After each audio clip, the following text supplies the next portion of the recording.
187। माननीय अध्यक्ष महोदय, खंड 1 विभाग द्वारा संचालित अनुसूचित जाति, अनुसूचित जनजाति, अति पिछड़ा वर्ग, आर्थिक पिछड़ा वर्ग, उत्तर मैट्रिक एवं मुख्यमंत्री सर्वजन उच्च शिक्षा छात्रवृत्ति योजनाओं के अंतर्गत नियमानुसार पात्र विद्यार्थियों को छात्रवृत्ति राशि का भुगतान किया जा रहा है। कतिपय विद्यार्थियों के आवेदन पत्रों में कमियां, समय पर आक्षेप पूर्ति नहीं करना, शिक्षण संस्थानों के मान्यता संबद्धता नहीं होना, बैंक खातों का त्रुटिपूर्ण विवरण होने के कारण भुगतान नहीं हो पा रहा है।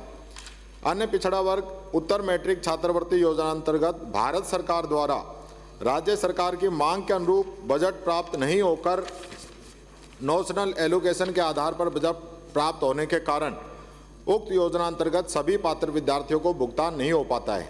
खंड 2 नागौर जिलों में विभाग द्वारा संचालित उत्तर मैट्रिक छात्रवृत्ति योजनाओं के अंतर्गत गत 2 वर्षों में 2020-21 एवं 21-22 के लंबित आवेदन पत्रों का संख्यात्मक, वर्गवार एवं वर्षवार विवरण परिशिष्ट ए पर संलग्न है।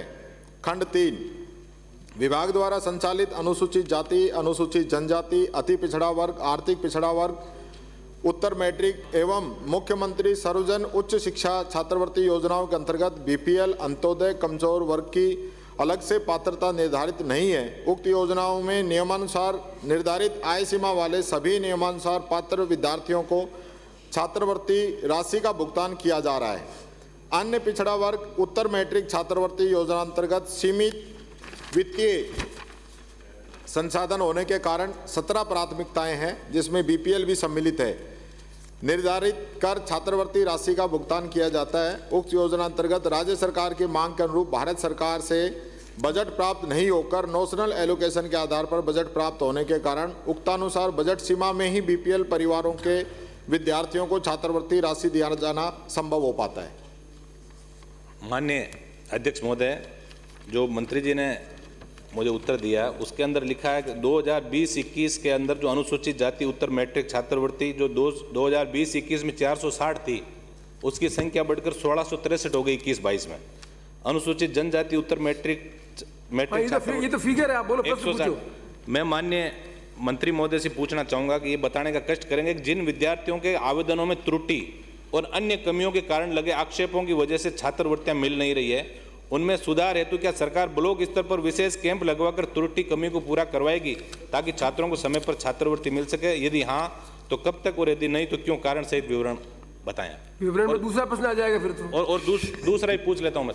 अरे प्रश्न विवरण इसका बता देता हूं। माननीय अध्यक्ष महोदय, माननीय सदस्य की जो चिंता है वो काफी जायज है, पर मैं ये बताना चाहूंगा कि हमने इस पोर्टल के अंदर पहले 2-2, 3-3 साल तक भुगतान नहीं होता था।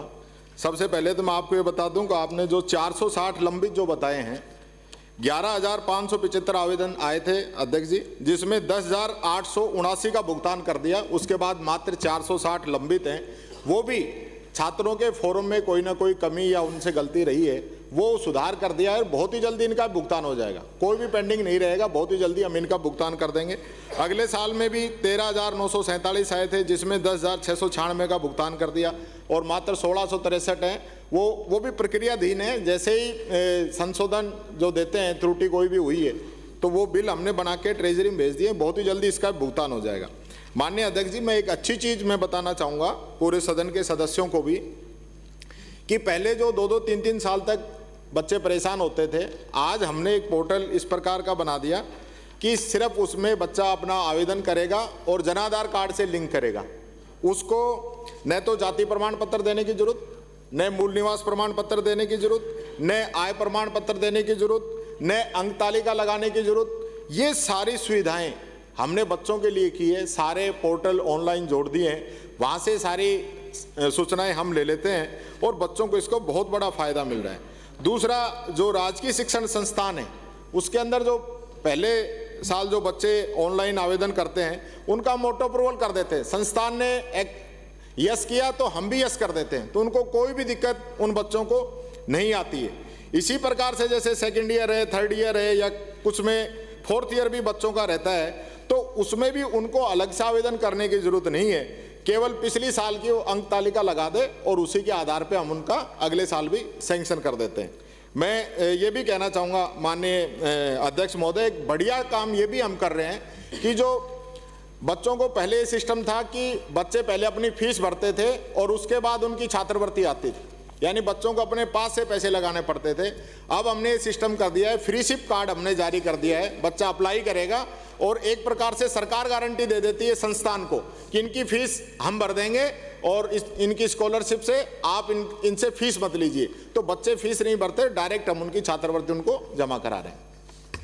मान्य अध्यक्ष जी, ये पोर्टल की बात मंत्री जी कह रहे हैं, बहुत बहुत आपको धन्यवाद। लेकिन ये पोर्टल आपने अपडेट कर दिया, तो फिर ये जो आपने जो मुझे जानकारी दी है 2020-21 की बजाय 2021-22 में 3-3, 4-4 गुना पेंडेंसी क्यों बढ़ गई, उसका क्या कारण? अरे 13,000 फिगर देने। अगला प्रश्न माननीय अध्यक्ष महोदय, इसमें मैं बता दूं, अगला प्रश्न अमृतलाल मीणा।